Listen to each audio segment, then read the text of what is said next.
हम भूख के पले बच्चे हैं, एक दिन आएगा हम सब कुछ ही खाएंगे और जब घर से निकले हैं तो इतिहास लिख कर ही जाएंगे। नमस्कार दोस्तों, कैसे हैं आप सभी लोग। आई होप कि आप सभी लोग एकदम मस्त होंगे और स्वस्थ होंगे और अपने पढ़ाई को एकदम बेहतरीन तरीके से कर रहे होंगे।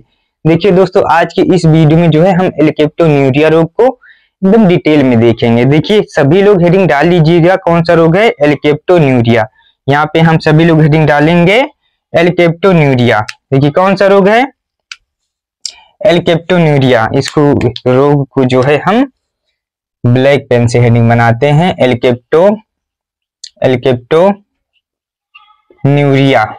एल्केप्टोन्यूरिया हो गया। अब आप सभी लोग देखिएगा कि इसमें इस रोग में होता क्या है। तो देखिए इस रोग में दो प्रकार के अमीनो अम्ल बनते हैं। कितने प्रकार के अमीनो अम्ल बनते हैं, दो प्रकार के अमीनो अम्ल बनते हैं। यहाँ पे लिख देंगे इस रोग में दो प्रकार के, इस रोग में कितने प्रकार के अमीनो अम्ल बनते हैं, दो प्रकार के। इस रोग में दो प्रकार के अमीनो अम्ल बनते हैं। कितने प्रकार के अमीनो अम्ल यहाँ पे बनते हैं, तो बताइएगा सभी लोग, दो प्रकार के अमीनो अम्ल बनते हैं। अब वो कौन कौन सा अमीनो अम्ल है, चलिए इसको भी हम लोग यहाँ पे लिख देते हैं। तो पहला देखिए, पहला कौन सा अमीनो अम्ल है, पहला है टायरोसिन है और दूसरा क्या, फिनाइल एलेनिन। या इसको ही पहले लिख सकते हैं, आगे पीछे हो सकता है, ठीक है। तो देखिए फिनाइल एलेनिन, ठीक, पहला अमीनो अम्ल हो गया। दूसरा कौन सा है, टायरोसिन अमीनो अम्ल हो गया, ठीक। अब आप सभी लोग देखिएगा, देखिए इसमें क्या हो गया है, इस रोग में क्या होता है, दो प्रकार के अमीनो अम्ल बनते हैं, ये और ये बन गया ना।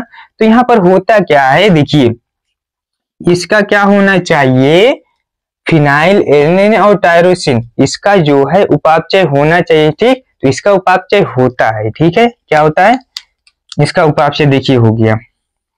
तो इसके उपापचय के, देखिए इसका उपापचय हो गया, उपापचय के एक चरण में, जब इसका उपापचय हो गया, ठीक, उपापचय के एक चरण में क्या होता है इसके, तो आप सभी लोग देखिएगा। पहले देखिए उपापचय क्या होता है, हमारे शरीर में होने वाली समस्त प्रकार की रासायनिक प्रक्रिया को उपापचय कहा जाता है, ठीक। तो उपापचय के एक चरण में क्या होता है, होमोजेनेसिक अम्ल का निर्माण होता है। किसका निर्माण होता है, होमोजेनेसिक। कौन सा अम्ल है, यहाँ पे लिख देंगे होमोजेनेसिक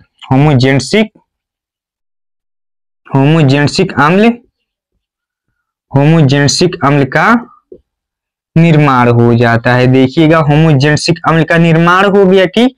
तो जब होमोजेनेसिक अम्ल का निर्माण होता है तो आगे देखिए क्या होता है, तो इसका भी उपापचय होना चाहिए, होमोजेनेसिक अम्ल का भी उपापचय होना चाहिए, तो यह रोग नहीं होगा। लेकिन इस रोग में क्या होता है, होमोजेनेसिक अम्ल का उपापचय नहीं हो पाता। यहाँ पे लिख देंगे इसका उपापचय इसका जो है नहीं हो पाता है, होमोजेनेसिक अम्ल का उपापचय नहीं हो पाता है, ठीक। तो इसका जब उपापचय नहीं हो पाता है, अब देखिए इसका उपापचय क्यों नहीं हो पाता है, तो इसका कारण क्या है, देखिए परबल जीन की उपस्थिति में ही इसका उपापचय होगा, अपरबल जीन की उपस्थिति में नहीं होता है, ठीक। तो जब शरीर में, पहले समझिए कि परबल जीन क्या होता है और अपरबल जीन क्या होता है। पहला क्या है, परबल जीन, जब दोनों जीन ही कैपिटल में उपस्थित रहे, जैसे बी और बी दोनों ही एलील कैपिटल में है, मतलब कि ये टोटल क्या हो गया, जीन, और एक कैपिटल है और एक स्मॉल है, ठीक। तो ये भी परबल जीन में आता है, ठीक। दूसरा क्या है, अपरबल जीन। अब देखिए अपरबल जीन क्या होता है, जब दोनों जीन ही स्मॉल होते तो इसे क्या कहा जाता है, अपरबल जीन, ठीक। तो जब मनुष्य के शरीर में अपरबल जीन पाया जाता है, कौन सा जीन पाया जाता है, जिस मनुष्य के शरीर में अपरबल जीन पाया जाता है उसमें क्या होता है, होमोजेनेसिक अम्ल का उपापचय नहीं हो पाता है। तो उसमें जो है जब होमोजेनेसिक अम्ल का उपापचय नहीं हो पाता है तो क्या होता है, जोड़ों पर, जहां जहां पे जोड़ होते हैं वहां पर क्या हो जाते हैं, ये इकट्ठा हो जाते हैं। देखिए जब होमोजेनेसिक अम्ल की मात्रा ढेर सारी हो जाएगी, जब इसका उपापचय नहीं होगा तो ढेर सारी हो जाएंगी, जाहिर सी बात। तो जोड़ों पर क्या होते हैं, होमोजेनेसिक अम्ल इकट्ठा हो जाते हैं, जिससे गठिया रोग हो जाता है। कौन सा रोग हो जाता है, गठिया रोग हो जाता है। ठीक, अब देखिए गठिया रोग हो गया। अब आगे देखिए क्या होता है, इसका लक्षण क्या है, कैसे पता किया जाएगा कि गठिया रोग हो गया है।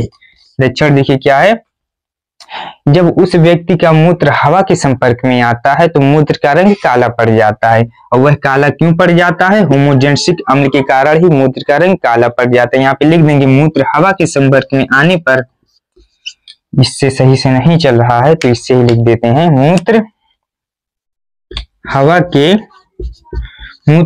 के संपर्क में आने पर उसका रंग, किसका रंग, मूत्र का रंग, उसका मतलब मूत्र का रंग, उसका रंग